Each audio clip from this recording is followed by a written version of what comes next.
The sun was beginning to dip behind the tall, lush trees of the village of Amawe, casting long shadows over the red dirt paths. The evening breeze carried the sounds of children playing, the rhythmic pounding of yam in the mortar, and the faint call of distant birds heading to their nests. Life in Amawe was simple, but not without its challenges. People worked the land, shared food, and helped each other with chores, but there was something more, something beneath the surface, that haunted us all. You see, I was there when it all began. I remember it like it was yesterday, even though it happened years ago. It all started at the Amawe boarding school, the prestigious institution where our daughters were sent to receive an education. It was a place known for producing the best and brightest, a place that families from all across the region, even from the city, sent their daughters to gain knowledge and status. The school stood on a hill, overlooking the village, surrounded by thick forest. From the outside, it looked like any other school: mud brick walls, a thatched roof, and a courtyard filled with orange trees. But it had an aura of something more. And when I think back on it, I know that the school itself was always trying to hide something darker. At that time, the students at Amawe wore the same uniform: dark green skirts with white blouses, a black ribbon tied around their necks. It was said that the uniform symbolized the school's pride in discipline, a uniform meant to keep the girls in line. But we soon learned that the uniform was far more than a piece of cloth. It became a symbol of something much more sinister. I'll never forget Oluwaseun, a bright young girl from the village, who was one of the best students at Amawe. Her father was a farmer, and her mother was a weaver, so Oluwaseun came from humble roots. Still, she excelled in her studies, earning the respect of both the teachers and her peers. She was only a year away from graduation, the promise of a brighter future ahead. One evening, after the students had returned from the village market, a peculiar thing happened. It was just a few days before the annual Olori festival, when the school would host a big celebration of music, dance, and storytelling. The girls had been busy preparing, practicing dances and memorizing songs, but that evening, something went terribly wrong. Oluwaseun was in the dormitory ironing her uniform when something strange occurred. You see, the girls had been warned many times by the matron of the school, Mama Sade, that they were to complete all their chores before nightfall. If they didn't, they risked facing the killer uniforms. The girls didn't understand it, but Mama Sade always spoke in riddles, her face tense whenever she mentioned them. The uniforms, she would whisper, are cursed. They don't belong to the living. Of course, most of us laughed it off. It was just a superstition, wasn't it? But that night, things changed. Oluwaseun was about to finish her task when she heard the clock strike midnight.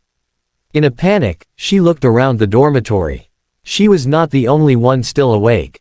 Other girls were rushing to finish their work, but one of them, Nena, was behind schedule. Oluwaseun saw her friend fumbling with the iron, her hands shaking as she tried to press the fabric. But the smell of burnt cloth quickly filled the air, and as Nena lifted the iron, she saw what she'd done. She had scorched the collar of the uniform. The air became cold, the kind of cold you feel deep in your bones, even in the thick warmth of the tropics. The girls froze. And then, there was the noise. Faint, at first, like the wind rustling in the trees, but it wasn't the wind. It was as if something was moving in the dark, something waiting. Nena screamed. She dropped the uniform and fled into the night, her footsteps quick and erratic. The rest of the girls stood frozen in place, staring at the hallway beyond, where a shadow began to form, a figure draped in one of the school uniforms. It hovered in midair, its sleeves swaying as though blown by an invisible wind. Its head, though, was missing. Suddenly, the matron, Mama Sade, appeared in the doorway, her eyes wide with terror. She had warned us. She had warned them all. The uniform, it turned out, had a long and cursed history, one that stretched back to the early days of Amawe. Years ago, before the school became what it was today, the founder of the school, a wealthy man named Chief Ayodele, had a wife, Adana. She was from a poor village, and though Chief loved her, his wealth and status put them at odds with the villagers. He wanted to build a school for his wife, to protect her from the influence of men, and so he founded Amawe. But there was jealousy in the air. The headmistress of the school, a woman named Nena Asterisk, no relation to the girl who'd just fled in terror, had always harbored deep feelings for Chief Ayodele. When he married Adana, she became consumed with rage. One night, the headmistress poisoned the food of Adana, secretly serving it to her during one of the festivals. Adana, unaware of the plot, ate it. That night, she died in agony, her body hidden from the school for days. The headmistress, desperate to cover up the crime, had the body chopped up and served to the students in the cafeteria as part of their evening meal. No one knew. But Adana's spirit, unable to rest, found a way to haunt the school. Every night, the ghost of Adana, now trapped in her old school uniform, would emerge, seeking vengeance on anyone who dared to wear it. She was no longer a woman, but a spirit bound to the cursed fabric that was once her uniform. Now, we were paying the price for the sins of those who had gone before us.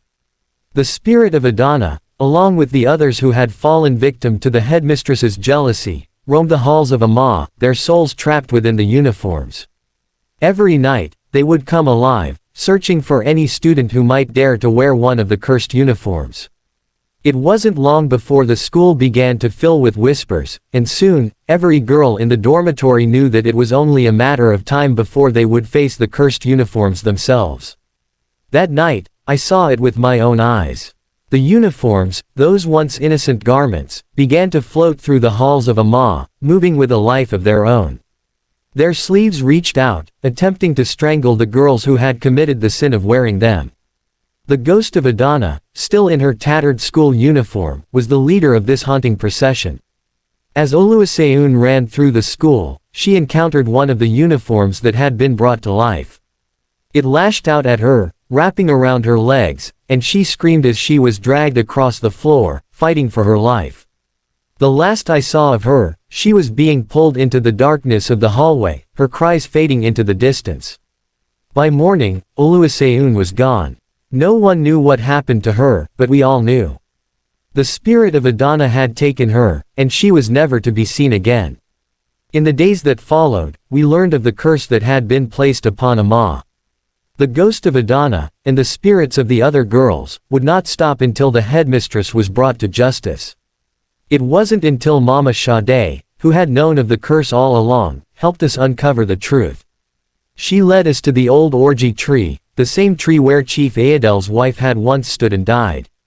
Beneath that tree, buried in the roots, we found the charm that kept the spirits bound to the uniforms.